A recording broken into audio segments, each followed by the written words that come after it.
Hello mga ka-home foodies! Ngayon ay gagawa tayo ng isang dish kung saan pagkukumbay ang dalawang favorite ko, which is tacos and sisig.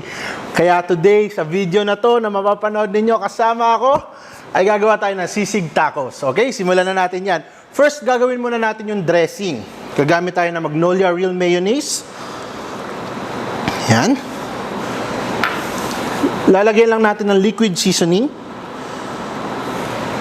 And calamansi juice. Yan, nagpiga lang ako ng around 2 pieces of calamansi. Combine lang natin. Okay. Yan, angat ko lang para mas madali para sa akin. So, ito yung nagpapa-sisig. Flavor pa. Na medyo familiar for us. Mamaya, mag-work ang magic nito pag inassemble na natin. Another tip lang mga ka-home foodies is gumamit tayo ng squeeze bottle o kaya ito, gagamit lang ako ng sandwich bag. Dito ko na lang ilalagay yung ating dressing. Okay? Para mamaya maganda yung pag-drizzle natin. Yun. Ganun lang kabilis, makakagawa na tayo ng sisig dressing. Yun. Pwede nating refrigerate ito, pero ngayon gagamitin na naman natin in a while. Tabi ko muna. Next natin ay yung parang sizzling plate. Sa mga sizzling plate, yun yung nilalagay which is, eto yan. Ang ating star margarine, gagamit tayo ng isang tub nito, around 100 grams. Okay. Ooh. Yun. I-heat lang natin. Kailangan lang nating i-melt sa ating pan. Yan. As in, melt lang natin. Dito natin mamaya i-dip yung ating tortilla para dagdag flavor. Magbibigay din ng konting crispiness doon. Sarap! Favorite ko talaga sisig. Sisig talaga is one of the best Filipino dishes para sa akin. And tacos din naman. Mexican dish. I love Mexican food. Pinag-combine. Sarap. Pero, gagawin natin yung madali. Para sa inyo, sobrang madalicious lang nito mga ka-home foodies. Okay? Melt lang natin. Doesn't have to be hot or smoking. Kailangan lang ma-melt natin siya ng maigi. Okay?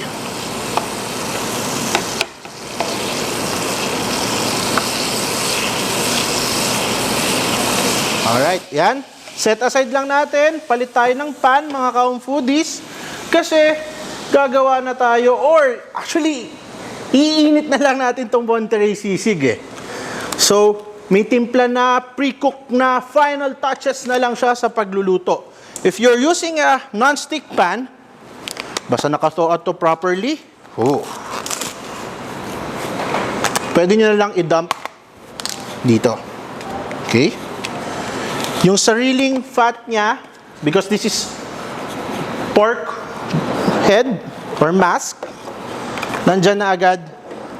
No need to add oil, lalo na kung non-stick yung pan natin. Pero kung medyo hindi available ang non-stick sa atin, walang problema. Add lang ng konting oil para hindi mag-stick yung sisig.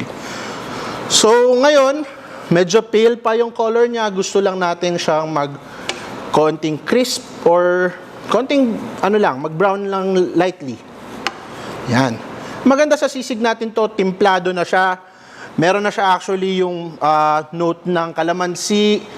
Makikita mo may bits na agad ng ng onion. Then yung timpla, perfect na perfect. Actually, kanin na lang i-add mo rito. Kasi prepare mo na lang, uulamin mo na lang, pwede na. Pero for me, yun nga, pagko-combine natin yung dalawang favorite dishes ko. Kaya siya naging, madalicious kasi matagal yung process ng paggawa ng sisig. Sa totoo lang, kailangan mo ng pork mask, ibo-boil mo yun for ilang minutes. Then after nun, tataddarin mo, i-chop mo, yung ibang ingredients mo pa, like onion, yung mga seasoning na gagamitin mo, prepare mo pa yan lahat. Pero for this one, nandun na sa isang pack natin, iinit na lang natin katulad ng ginagawa natin ngayon. Okay? And after several minutes, pag medyo lightly browned na ang ating sisig, okay na siya. Set aside lang natin. I have here A bowl, itatabi lang natin para mamaya, pag pinrepare natin, mas madali na siya kunin. Okay? Oops. Yan. Yun. Every bits of it, sobrang sarap. Next is yung ating tortilla. I have here is whole wheat tortilla, around 6 inches to. Store-bought, may nabibili naman ito. So, no worries. I-heat lang natin yung ating pan. Make sure wala siyang oil, wala siyang water. Clean pan. Pero, babalik natin ngayon ang ating star margarine. Yung minelt natin na star margarine, kailangan natin yan.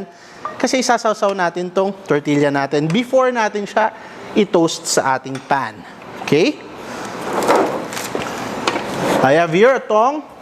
Itong tongs, didip lang natin mga ka-home foodie. Yan. Ooh. So yung excess, hindi naman siya mag-a-absorb ng tortilla kasi manipis naman siya. So don't worry for too much na margarine na kakapit. So okay. Pag hot na, pwede na nating ilagay. Yan. Ay, nawala. Yan. Wait. Kulang pa. Okay. Yan. Makikita nyo mamaya, magsa-start mag-bubble yan. So, ibig sabihin nun, mainit na talaga.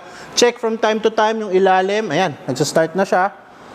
Mag-bubble. So, umiinit na yung ating tortilla. Okay lang yung excess na, na margarine again. Hindi naman niya i-absorb yan. Yan. Okay. Depende sa inyo mga ka-home foodies if you want this really toasted or not. Nasa sa inyo rin yan. Okay, yan. It's really heating good. So, I have here around 12 pieces. Pero pakita ko sa inyo, around, yan. At isa lang muna. Yan. Okay. High heat, pwede yan. Walang problema kung high heat siya. Okay. And, yan. I think this is good. Good na tong isa. Yan, konti pa. Yan, sa likod. Yan, magbibigay ng added flavor, crispiness sa ating tortilla. Okay? Lagay lang natin sa rack para yung excess oil niya mawala. Another tip, kung medyo marami pa rin, pwede nating i-dump ng paper towel. Okay? Gawa lang tayo na isa. Pag medyo mas mainit na yan, mas mabilis na yung process. Okay? One more. I think gawa tayo isa pa. Okay.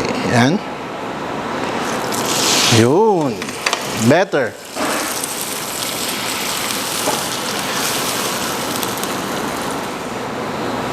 Okay. This is our last piece. Yan. Perfect. Lagay lang natin dito. Turn off the heat. Set aside natin itong pan.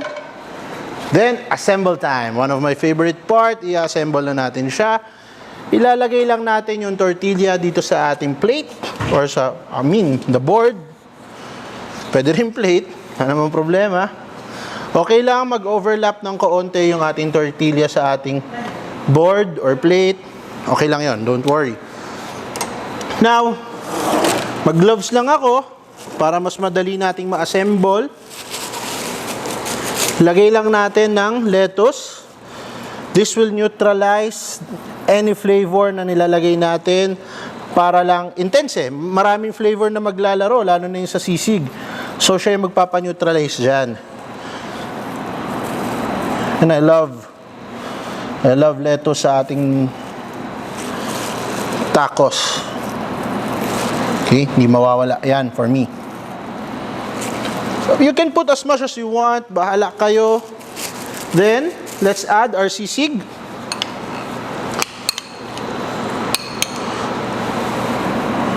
Yun. Look at that. Ang dali. Reheated lang talaga yung ating Monterey sisig. Meron na tayong meat para sa ating tacos. Right. Love it. Sarap. Look at that. Alright. Then, maglalagay lang tayo ng chopped onion. Okay. Onion. Onion. Yun.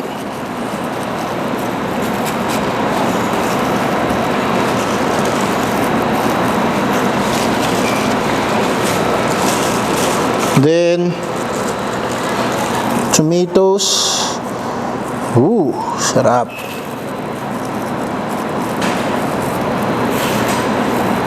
Gumagawa lang ako ng 3 ngayon, pero marami pa tayo dyan. We can make more. Yung dressing natin na nilagay natin sa bag, again mga ka-foodies, gugupitin lang natin na maliit. There's a air doon sa dulo, sa tip, konting-konti lang. Okay? Drizzle. Okay? Yun.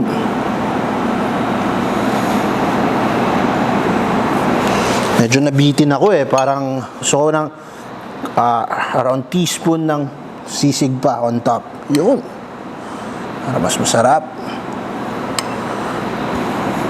Yan. And lastly, i-garnish na lang natin siya ng wansoy. Coriander, any. Papadagdag ng flavor ako. Mahilig ako to. Optional lang naman to. Hindi lahat ng mga foodies natin dyan gusto. Pero for me, just try. Try nyo lang. Makes a really good difference. Okay?